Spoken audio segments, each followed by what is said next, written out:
Kinilala ng Department of the Interior and Local Government o DILG at ni Pangulong Ferdinand Marcos Jr. ang 5 natatanging child-friendly na lokal na pamahalaan. Ayon sa DILG, napili ang 5 sa higit 1,000 pamahalaan sa bansa kung saan ito ay nagpapakita ng proteksyon sa karapatan ng mga batang Pilipino. Sa ilalim naman ng Executive Order No. 184 noong taong 1999, Kinikilala ng Pangulo ang mga pamahalaan ng Quezon City, Naga, Tagaytay, Cabagan sa Isabela, Santo Tomas sa La Union.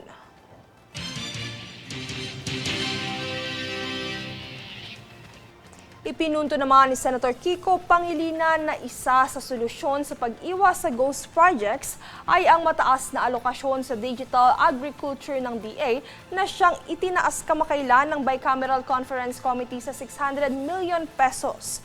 Sa pamamagitan kasi nito, gagamit ng datos, online platforms at makabagong teknolohiya para sa rehistro ng magsasaka at mangingisda para masubaybayan ang produksyon at mas maayos na pagpaplano.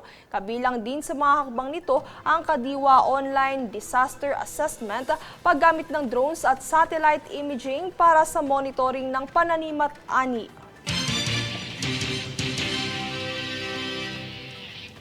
Itinanggi naman ni Bicol Saro Representative Terry Ridon ang umano'y paratang ni Batangas Representative Leandro Leviste ukol sa insertions na naganap sa 2025 budget. Ayon kay Ridon, hindi pa siya parte ng Kongreso sa kaganapang ginagawa ang budget sa taong 2025 kung kaya't hindi siya makakasali sa paggawa ng budget lalo na sa mga anomalya sa DPWH. Pero imbis na sisihin si Leviste rito, importante anyang tanungin bakit kinakailangan pa ng permiso kay DPWH Secretary Vince Dizon upang ilabas ang listahan ng sangkot mula sa yumaong Undersecretary Catalina Cabral.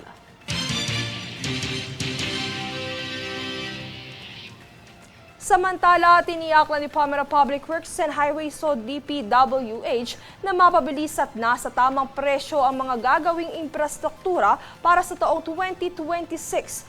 Tunghayan ang ulat mula kay Rebel Medina. Tiniyak ni Department of Public Works and Highways o DPWH Secretary Vince Dizon ang kalidad ng mga susunod na infrastruktura sa taong 2026. Pwede naman palang mabilis, pwede naman palang quality. Pwede naman pala. So ba't hindi natin magawa yun sa lahat? Aniya, sisiguraduhin ng kagawaran na nasa tamang presyo ang gagastusin sa mga infrastruktura upang hindi makompromiso ang kalidad at kaayusan nito. Ayon kay Dizon, itutulad ng DPWH ang mga susunod na proyekto sa mga post-disaster rehabilitation at construction ng mga tulay, kalsada at ospital. Our priority now is to be able to replicate yung mga nagawa namin nung mga bagyo, nung mga lindol, na pwede naman palang gumawa ng mabilis at ng maayos na proyekto ang DPWH. Yun ang aming magiging mantra next year at sa mga susunod pang taon. Kasunod nito, ipinunto rin ng kalihim ang mabilis na pagbubukas ng Pingatan de Tor Bridge sa Alcala, Cagayan na ginawa lamang sa loob ng 60 araw. Pag-repair ng nasirang Cebu Provincial Hospital sa Bagos City, Cebu, gayon din ang mabilis na pagtatakid ng mga tent at smart cities at pagkukumpuni ng mga paaralan sa Masbate dulot ng Bagyong Upong.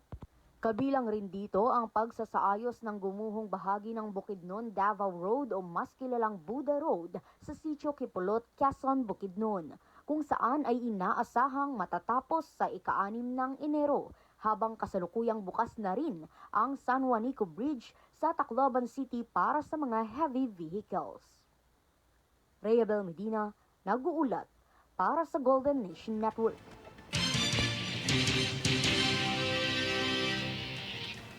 Iginawad ng Overseas Workers Welfare Administration sa 35 OFW ang kabuuang 1 million pesos livelihood financial assistance sa Cagayan Valley.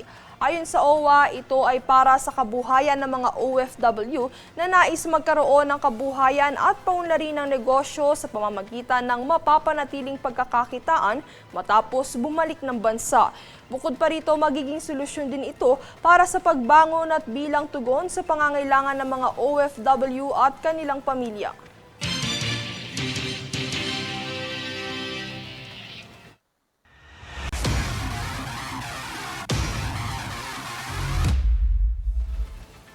Sa iba pang ulat, tuloy-tuloy ang pagsasaayos ng Rizal Memorial Sports Complex o RMSC sa pangunguna ng Department of Public Works and Highways o DPWH, katuwang ang Philippine Sports Commission bilang paghahanda para sa hosting ng Philippine Women's Open o WTA 125 sa Enero 2026. Ito ay alinsunod sa direktiba ni Pangulong Ferdinand Marcos Jr. na ayusin ang RMSC hindi lamang para sa darating na torneo kundi ito ay upang mapakinabangan din ng mga atletang Pilipino. Kamakailan, binisita rin ni DPWH Secretary Vince Dizon ang ginagawang dormitory sa Philippine Sports Complex sa Pasig City at nag-utos na tiyaking pulido at matibay ang pagkakagawa ng mga pasilidad.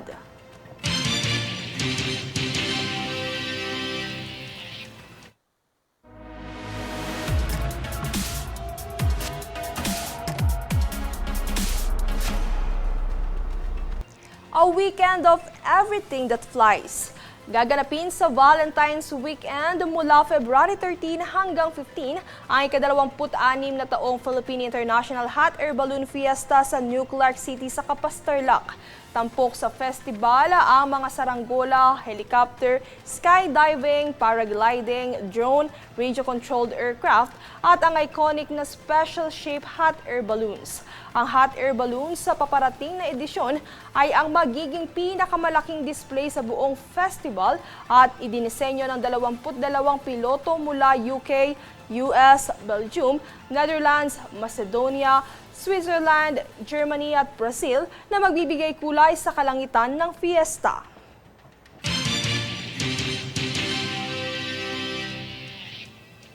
At narito ang recap ng mga nagbabagang balita ngayon.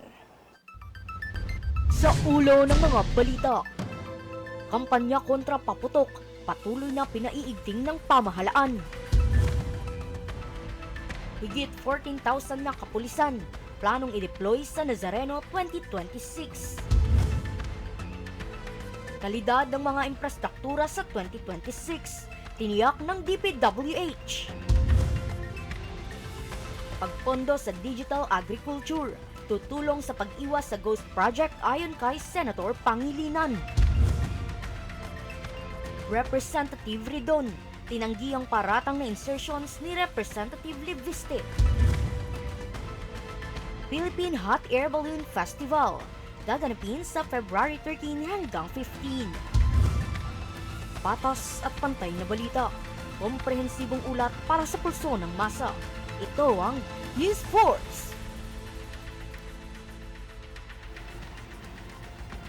Yan ang pinakamainit na mga balita ngayong araw. Manatiling nakatutok sa aming mga ulat at updates sa aming Facebook page, facebook.com/Golden Nation Network, at mag-subscribe sa aming YouTube account, youtube.com/@Golden Nation Network. Ako si Princess Castro at ito ang News Force.